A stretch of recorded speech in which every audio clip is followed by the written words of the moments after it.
자, 오늘은 복을 위한 위험한 작전이라는 제목을 가지고 룻기 3장 1절부터 13절 말씀을 묵상하려고 합니다. 자, 이 왜 복을 위한 위험한 작전인지는 우리가 말씀을 들으면서 아마 깨닫게 될 것입니다. 그리고 이 위험한 작전에는 혼자만이 아니라 이 세 사람이 함께 자기를 뛰어넘은 상대방을 사랑하는 그 마음을 가지고 일에 헌신하고 있다는 것을 알게 됩니다. 첫 번째는 나오미입니다. 자, 나오미에 관해서는 1절부터 4절까지 나오는데 1절에 보니까 이렇게 나오죠. 나오미가 그에게 이르되 룻에게 이렇게 말합니다. 내 딸아, 내가 너를 위하여 안식할 곳을 구하여 너를 복되게 하여야 하지 않겠느냐. 자, 이제 며느리인 룻을 이제 결혼시키려고 하는 나오미의 계획이 나오고 있습니다. 자, 복되게 한다. 너를 위하여. 이렇게 얘기를 하죠. 나오미는 1장 후반까지만 해도 좌절과 절망에 빠져 있었습니다. 그런 사람의 특징은 뭐냐면 다른 사람이 눈에 안 들어온다라는 것이죠. 그래서 나오미가 1장에서는 자기 인생이 텅 비었고 망했다고 그렇게 절망했지 않습니까? 한동안은 자기 연민에 빠져 있었을 겁니다. 지독한 자기 중심에서 이렇게 벗어나게 된 계기가 뭘까요? 그것은 바로 하나님의 은혜입니다. 사람이 하나님의 은혜를 경험하게 될 때 우리는 자신만을 위하는 삶에서 이제 비로소 주변의 사람들이 눈에 들어오기 시작하게 됩니다. 그런 하나님의 은혜는 자주자주 사람을 통해서 경험하게 됩니다. 나오미가 고향 유대 베들레헴에 돌아왔지만 하나님의 예비하시는 은혜를 우리가 2장을 통해서 보게 됩니다. 마침 그때가 보리 추수를 시작할 때였어요. 자, 추수를 할 때는 사람들의 인심이 풍성할 때가 아닙니까? 그 하나님의 은혜죠. 또 룻은 시어머니 나오미가 시키지도 않았지만 자발적으로 보리 이삭을 주워 오겠다고 나갔습니다. 그리고 또 거기서 하나님의 은혜를 경험하게 되죠. 마침 다른 사람도 아니라 나오미의 친족인 보아스의 밭에서 이삭을 줍게 됩니다. 보아스는 이 룻의 사정에 대해서 알고 있고 들어서 알고 있죠. 그래서 이 이방 여인 모압 여인 룻을 굉장히 칭찬하고 일하는 사람들에게 추수한 것 중에서 일부로 땅에 떨어뜨려서 룻이 땅에 떨어진 이삭 그 외에 더 많은 것들을 수확할 수 있도록 그렇게 배려를 해 주었습니다. 그래서 하루 만에 20kg가 넘는 보리 한 푸대를 얻게 되죠. 룻이 나오미에게 이 사실을 말하자 나오미의 반응이 나옵니다. 나오미 반응이 이제 2장 20절에 보면은 이렇게 얘기하죠. 그가 여호와로부터 복받기를 원하노라. 보아스에 대해서 이렇게 이야기를 합니다. 뭐라고 합니까? 그 다음에 그가 살아있는 자와 죽은 자에게 은혜 베풀기를 그치지 아니하도다. 이렇게 이야기를 합니다. 은혜 베풀기를 그치지 않는다. 그리고 그 사람이 바로 나오미의 집안의 친족으로서 기업을 물을 자, 즉 고엘이라고 이야기를 합니다. 우리가 은혜를 받아야 될 이유가 여기서 분명히 나오는 것입니다. 지독히도 나에게 집중되어서 이 나라고 하는 이 자아라고 하는 진공포장지에 갇혀서 우리는 질식해서 죽어가는 존재였습니다. 여기에서 벗어나는 유일한 길은 이 진공포장지와 같은 나의 자아를 뚫고 내게 외부로부터 새로운 은혜가 주입되는 것입니다. 하나님의 은혜가 주입되는 것입니다. 이 은혜가 내 안에 들어오게 될 때 나의 상처가 치유되고 나 자신만을 바라보며 살아가는 삶에서 돌이키게 되는 것입니다. 그래서 가족을 사랑할 수 있게 되고 이웃을 사랑하고자 하는 마음이 열리게 되는 것이죠. 이게 바로 은혜 받은 사람의 모습인 것입니다. 여기서 우리는 이 적용 질문을 한번 던져봐야겠습니다. 나는 나 중심적인 삶에서 벗어나기 위해 날마다 은혜 받기를 힘쓰고 있는가?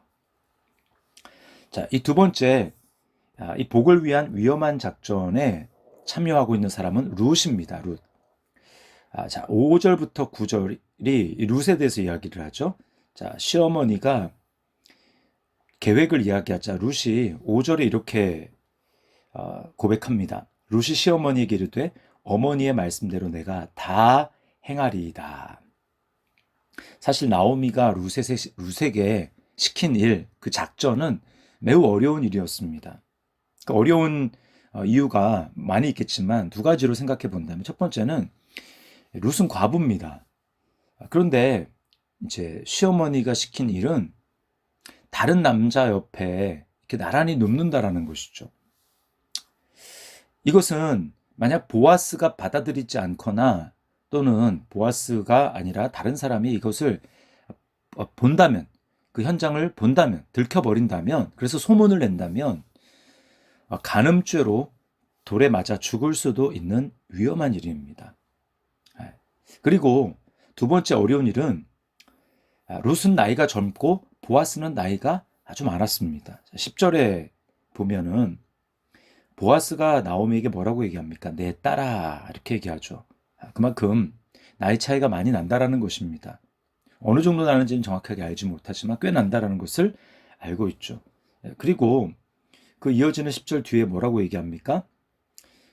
보아스가 나오미에게 네가 가난하건 부하건 젊은 자를 따르지 아니하였으니 라고 이야기를 합니다. 이왕이면 젊은 사람이 좋죠. 그렇게 따라가는 것이 아니라 이 룻이 보아스를 선택했다라는 것입니다. 보아스는 이 룻이 한 행동을 인애라고 이야기를 합니다. 네가 베푼 인애가 처음보다 나중이 더하도다.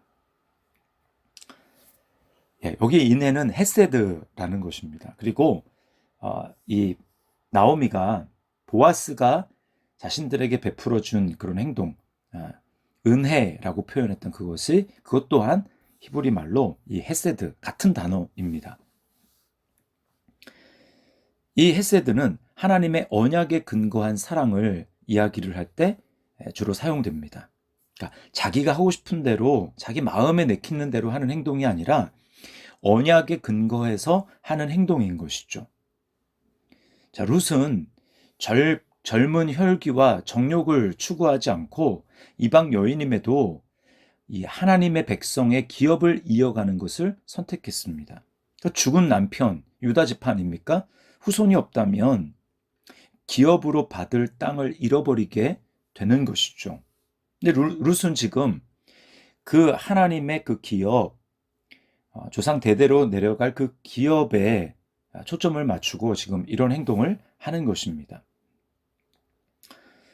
창세기에 보면 아브라함과 롯이 서로 이제 다투게 되는, 그 목자들이 서로 다투게 되는 일이 있지 않습니까? 그래서 이제 각자 다른 길로 다른 곳을 향해서 가게 되는데 아브라함이 롯에게 먼저 선택권을 줍니다. 롯은 어떻게 했습니까? 자기 눈에 보기 좋은 대로 선택을 했습니다. 그렇게 해서 선택한 곳이 어디였습니까? 소돔과 고모라였어요. 죄악의 땅이었죠. 그것은 바로 육신의 보기에 좋은 대로 쫓아 선택한 일이었습니다. 그런가 하면 에서는 어떻습니까? 에서는 장자였음에도 불구하고 그 장자의 축복을 가볍게 여겼습니다. 그래서 팥죽 한 그릇에 팔아먹었죠. 성경은 바로 이러한 행동을 망령된 행실이라고 이야기를 합니다. 육신대로 행하는 것, 그래서 자신에게 주어진 놀라운 그 복을 잊어버리는 것, 잃어버리는 것, 이것이 바로 망령된 행실인 겁니다. 그러나 지금 룻은 그렇게 정욕대로 행하는 것이 아니라 자기의 유익을 구하기보다는 하나님의 기업, 하나님의 나라를 먼저 구하는 마음을 가지고 있었던 것입니다.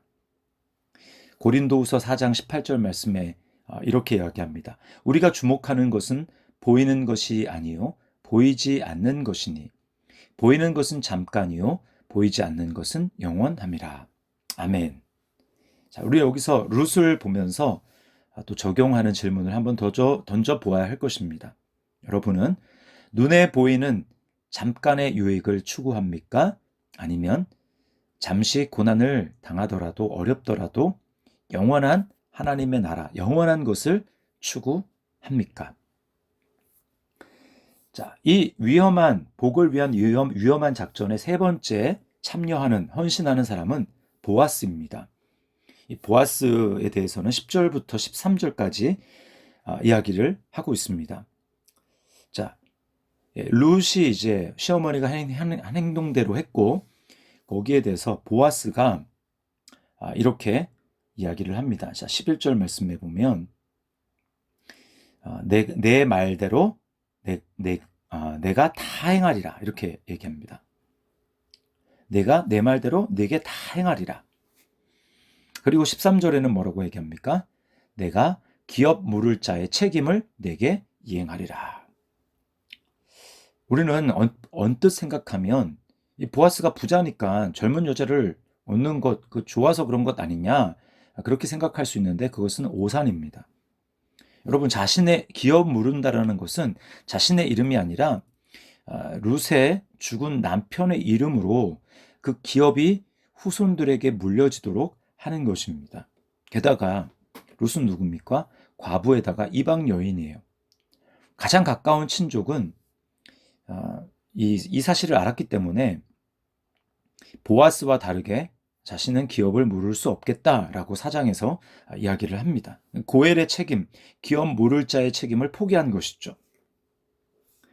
만약 보아스조차도 기업 물을 자의 책임을 포기한다면 어떻게 될까요? 나오미와 룻은 불쌍한 인생을 살아가야 하는 것입니다. 이스라엘의 기업을 더 이상 이어가지 못하게 되는 것이죠. 성경에서 과부는 고아와 똑같이 가장 연약하고 불쌍한 삶의 대표적인 것입니다. 우리는 여기서 이 보아스의 행동에서 예수님의 모습을 발견하게 됩니다. 가진 것이 없어서 지금 기업을 이을 수가 없고 이 기업을 지금 넘겨지게 될 이런 상황에서 여러분, 우리는 어떻습니까? 우리는 죄를 지음으로 죄와 죽음의 종이 되어서 영원히 거기서 벗어날 수 없는 운명이었습니다. 그렇지만 우리의 진정한 기업을 물러주시는, 우리의 진정한 고엘 되시는 예수님께서 대신 값을 지불하셔서 하나님 나라의 기업을 우리가 유업으로 받을 수 있게 하셨습니다. 보아스는 재산의 손실만 있었지만 예수님은 자신의 전부, 자신의 목숨까지 우리를 위해서 내어주셨습니다. 보아스는 룻의 절박한 요청으로, 룻이 그렇게 요청했기 때문에 결단을 내렸지만 예수님은 어떠십니까? 우리는 예수님에게 요청한 적이 없습니다.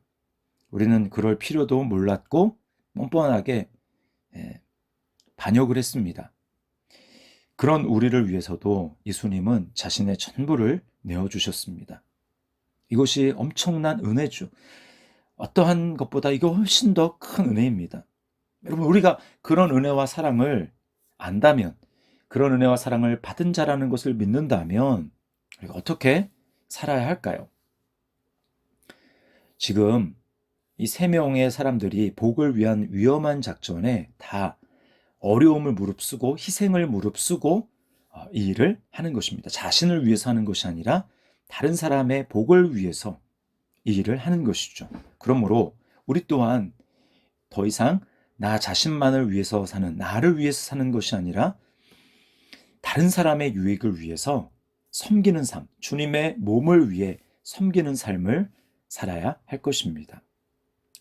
또 두 번째는 잠시 잠깐 이 세상의 육신의 정욕을 위해 살 것이 아니라 영원한 하나님 나라를 위해서 살아가야 할 것입니다. 나 중심적인 삶에서 벗어나기 위해 날마다 은혜 받기를 힘쓰고 있습니까? 눈에 보이는 잠깐의 유익을 추구합니까? 그렇지 않으면 잠시 고난과 어려움을 당하더라도 영원한 것을 추구합니까? 오늘 복을 위한 위험한 작전에 이 3명의 사람들이 자신을 헌신하고 다른 사람을 위해서 섬겼듯이 우리 또한 하나님 앞에 은혜 받은 자로서 그러한 삶을 결단하며 그렇게 살아갈 수 있는 오늘 한 날 될 수 있기를 예수님의 이름으로 축복합니다.